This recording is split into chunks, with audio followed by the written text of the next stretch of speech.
So today we're going to be doing the Banshees of Inisherin. I believe it's actually pronounced the Banshees of Ed Sheeran. Actually, if you do a voice text on your iPhone, it totally pulls up the Banshees of Ed Sheeran.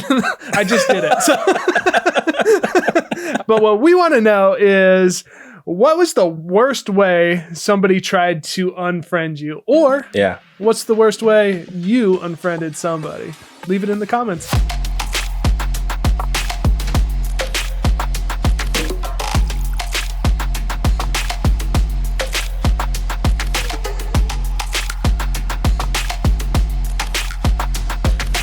Let's tackle this baby, because there's a lot of hate out for this movie, and I wasn't sure how I was going to feel about it starting out. So, but in the end, I actually rather enjoyed it. I started watching this movie first, and I told you a little bit about it. I got it recommended to me from another friend.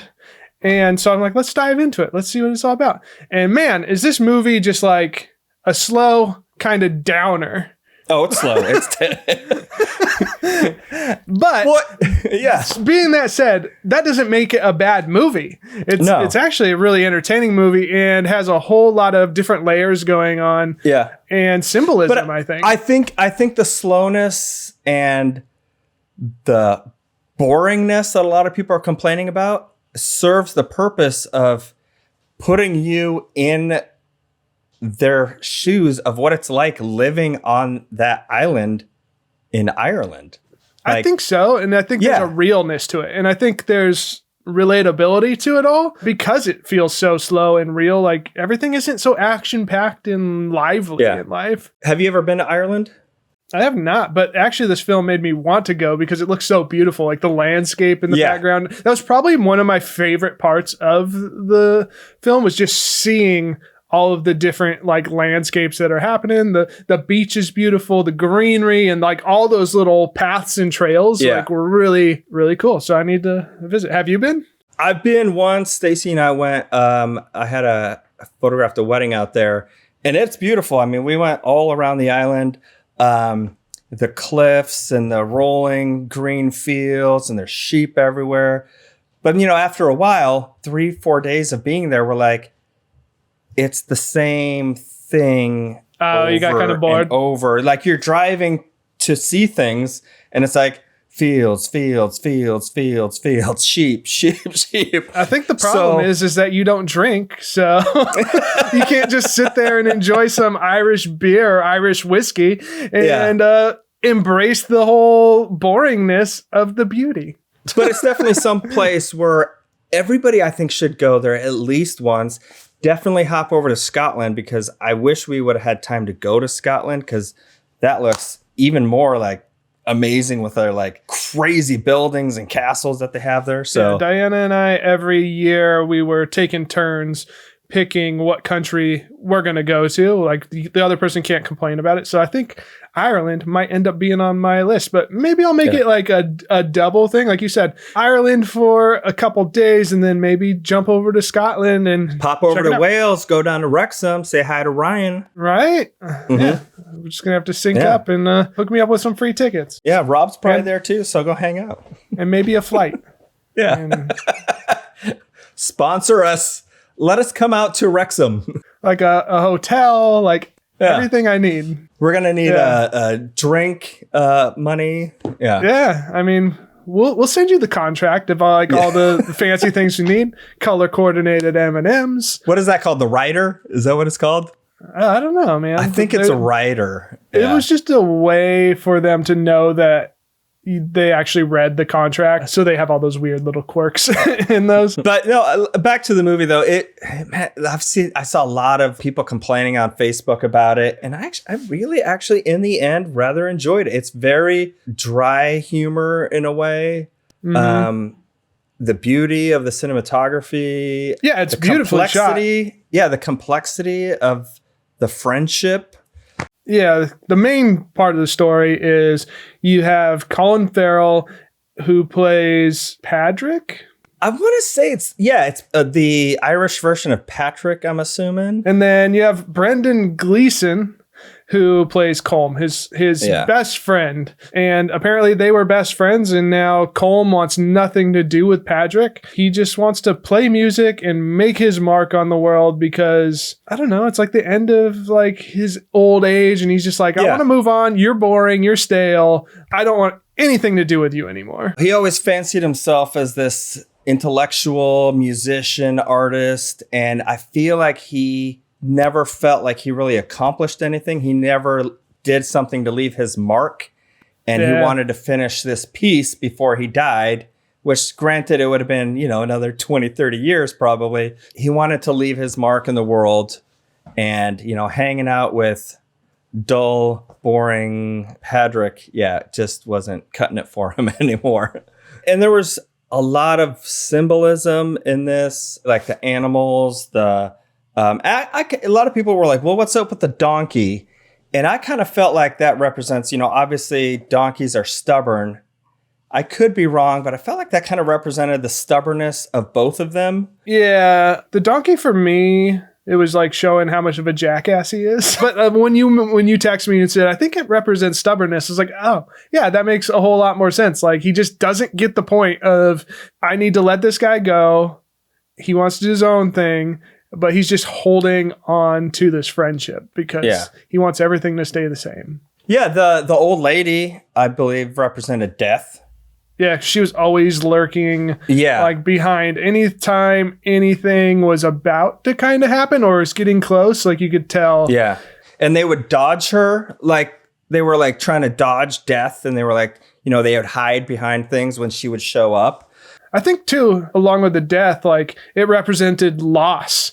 Because she wasn't only there, like, if somebody died. She was there on the big moments of Patrick feeling that loss of a friendship, and she's just kind of lurking there on any of those big moments that happened. Also, their friendship, every time they would look over on the mainland, they would see the fighting, of the NRA.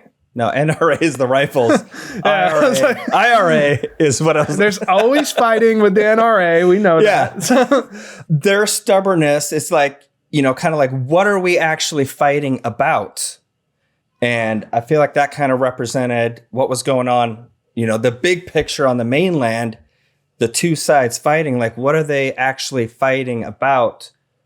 Nobody wants to give up. Everyone is stubborn. I feel like that kind of tied in with that as well. I thought the thing that kind of kept everything going was like the really subtle little humor that they would interlay in the conversations, like that what was his name, Dominic, the young kid. Yeah, the kid who was the son of the abusive sheriff. I mean, he was kind of a simple guy, and he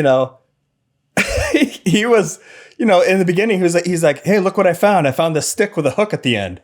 And Patrick was like, what are you going to do with it? I don't know. Grab something at the distance of the stick away from me.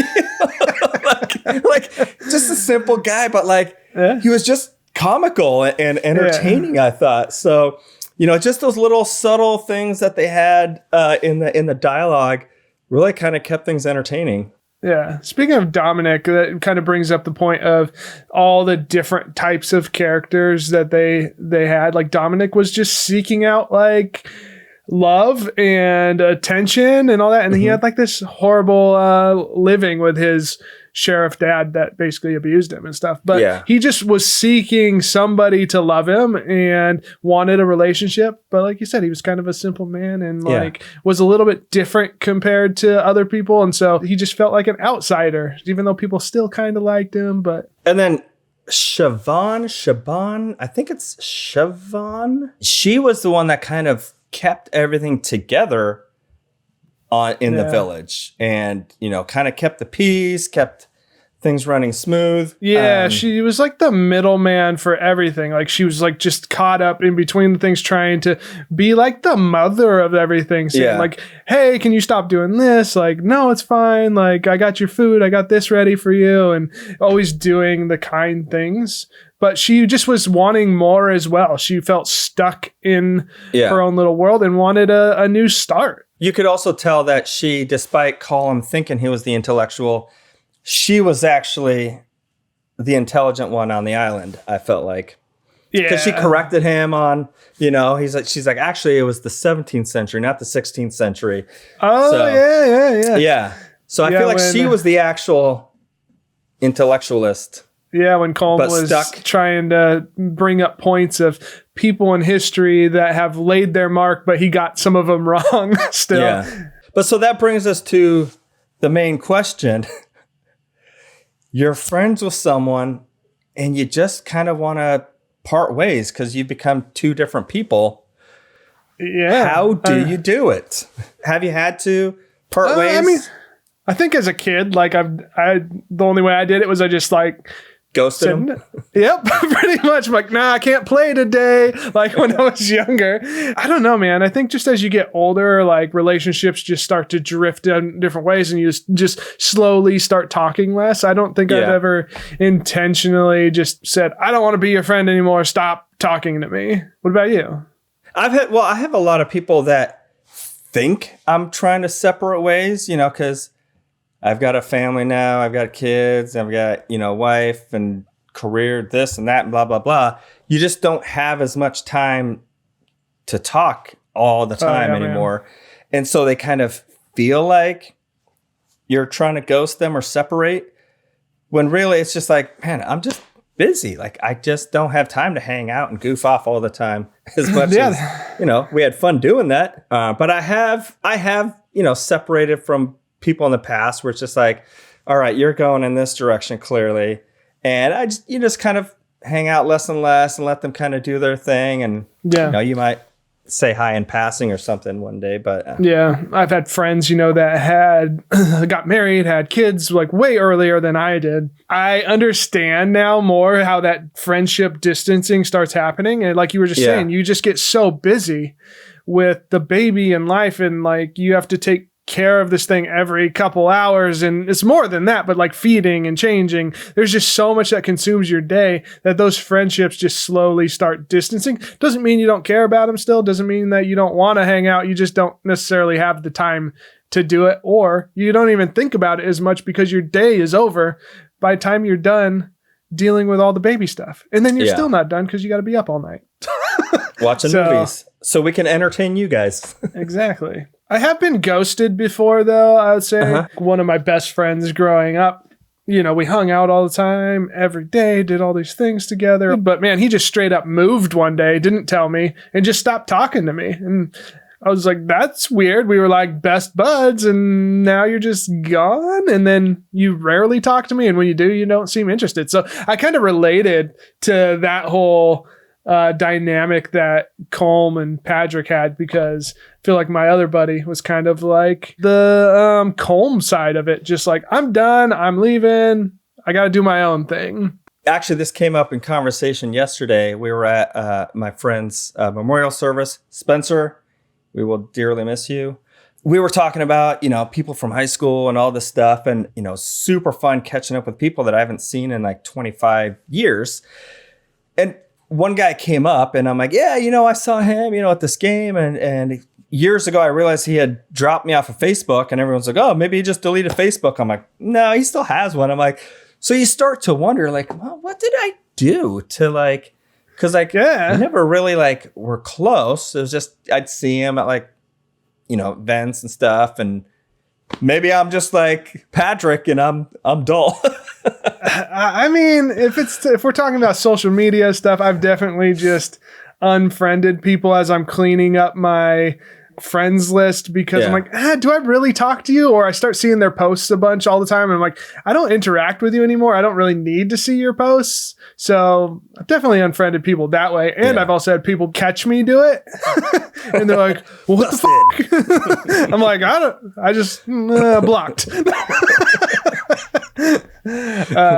But I'm also the type of person that, like, if I see you in the store and I knew you in high school, I'm probably still going to avoid you, even if I made eye contact.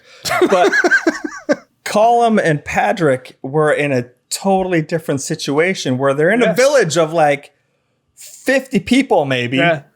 There's not a lot of people your age to be friends with. Maybe 5 people. So it's like, he was like forced to like, listen, I've had this conversation with you. You know, it was kind of rude. He's like, you know, you're simple-minded. Like, I need better than this in my life. Yeah. You know, I feel like he could have handled it differently. I mean, he went to extremes to tell him, stop talking to me. He gave him 5 good reasons. Literally. Not to talk to him anymore. But Patrick didn't matter. Yeah, he said, if you keep talking to me, for every time you talk to me, I'm going to chop off 1 finger. And that's a big statement for him because he played the violin or the fiddle or something. Violin, viola, one of those things. Either way, he needed his fingers to play. And so chopping those off was like a big statement for him to say, hey, I'm done with you. I'm done with you so much that I'm willing to cut off fingers and not be able to do the thing I love the most. Which is really super brutal on his part, too. Just, man. Super melodramatic. I've never disliked somebody so much that I wanted to cut off my fingers. I think he wanted that statement to be like the story for him. He's the guy who made this composure, and he chopped off his fingers because he hated a friend so much. That is a good point. Yeah, that's different. Yeah. And the song that he made, he said, I finished my song, and I'm going to play it at your funeral. Yeah. Just, here's the knife. I'm twisting it in your back. Yeah. But I think that also, I like that. That's a very interesting point. I took it more as just, again, the ridiculousness of this quarrel that shouldn't even have been an issue. Like, you could still be cordial with someone. You don't have to be best friends and hang out all the time. You can do your thing, but, you know, you don't have to be a dick about it and be like, stop talking to me ever. I never want to hear from you again. But I actually like that whole artistic reference of the Van Gogh ear cut off thing. Yeah. It's an interesting because he mentioned that stuff or similar stuff like that. And I think that's what he was wanting to do. He wanted to make his mark. But he also just didn't want to be friends with Patrick anymore. Now that we're discussing this because of the Oscars, I mentioned to you that Dominic was in another movie that is nominated for the Oscars, The Batman, which you're telling me I need to watch. I think you need to watch it. I don't like long movies. I think they need to be like under 2 hours, but this one is like pushing 3 hours. Yeah. But it's actually really good. Probably my favorite Batman. I'm trying to get you on board with Robert Pattinson because I think he's I don't want to say awesome, but he's a really entertaining actor. He's got the short end of the stick for being so popular in Twilight that I think people don't want to look past that. And I finally looked past it with No Water for Elephants, Good Times, amazing. Rover, he does a really good job, but we're not talking about the Batman. No. We're talking about Dominic that I don't even know what character he plays in the Batman. I don't know. I just looked it up and saw, he's also in the Batman. But you mentioned Colin Farrell is also in the Batman, right? He is. So they're Colin both Farrell, in 2 movies nominated for Oscars. Yeah. Colin Farrell does a good job. He plays the Penguin.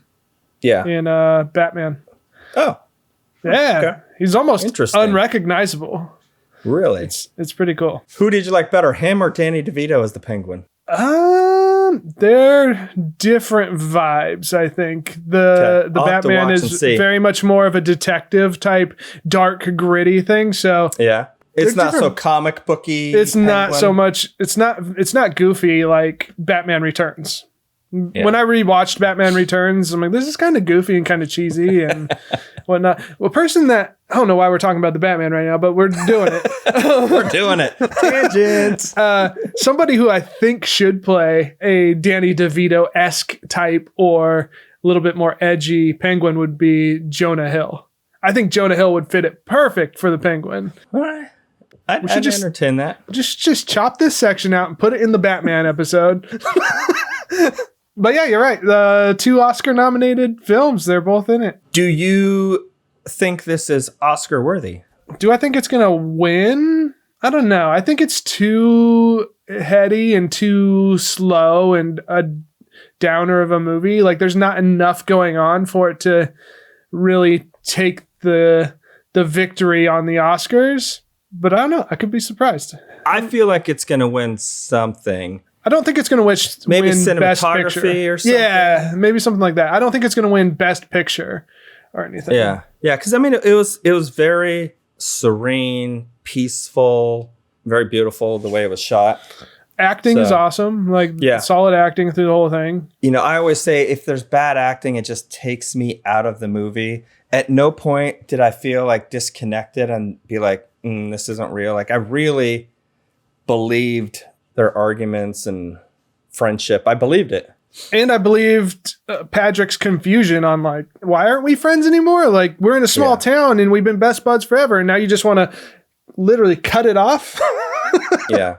Who would you say is the lead in this movie? Would you say Patrick or Colin? I think Patrick is the lead. It's the main story around his trying to cope with things changing in his life. Yeah.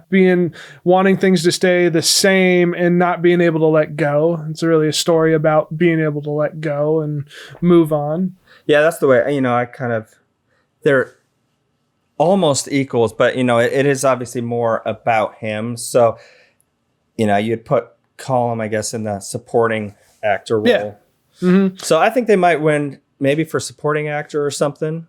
Maybe I can't remember what they all were nominated for. No, I think it's nominated for a few. Yeah, going back to how you're talking about Colin being not as like there's better ways of like letting it go and like you can just let go of the friendship but also be cordial. He was super helpful to Patrick in multiple situations, even though he didn't want to be friends with him anymore. When Patrick got beat down by the sheriff, Colin came over, even though he told him he would chop off his fingers if he interacted with him anymore. Colin still cares for people, and even for him, he didn't want to see anything bad necessarily happen to him. He just wanted to separate ways with him, but he helped pick him up. He put him in the carriage and he started wheeling him home, not saying anything or much, you know, and then they at the fork in the road is when they split ways. So he goes to the right and then he goes to the left. And I felt like Patrick's pain when he kind of broke down in tears as he knew that they were going to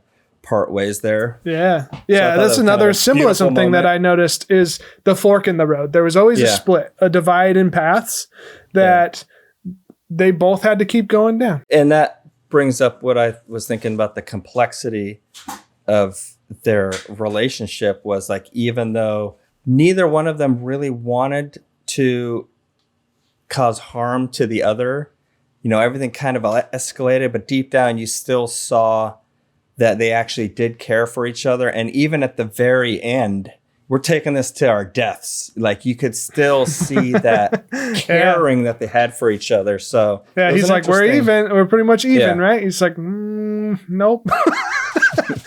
Honestly, you could take this into the perspective of relationships with a significant other, living with somebody that you've been with for so long, but you start growing apart because you're just becoming two different people and you have different goals in life that you want to accomplish. And you just start feeling like a roommate, which is kind of like, I would say, how I felt in the relationship before Diana and I ever got together. We were dating from high school, you know, into like early adulthood. And I think you just start feeling like roommates and you're like, why should we continue this? We're just existing in the same space. So that's where I think Colm was kind of like cutting it off. He's like, we're just existing in the same space. That's how I feel. And then in a relationship, a lot of times one person cares a little bit more than the other. So you could look at this as like a significant other breakup, not just a friendship. You know, sometimes you just need to separate ways. And yeah, there was a ton of layers in this movie. And I feel like it's gotten a bad rap for, you know, being slow, but I think people should give it another shot. I'm glad that you liked it, though, man. There was a ton of layers to it. It's just more of an intellectual film. Yeah. You know, basically it's a film with people talking and fingers getting chopped off. It was funny how he dealt with the fingers, though, man. Yeah. He just like throw them at the door. Funny scene.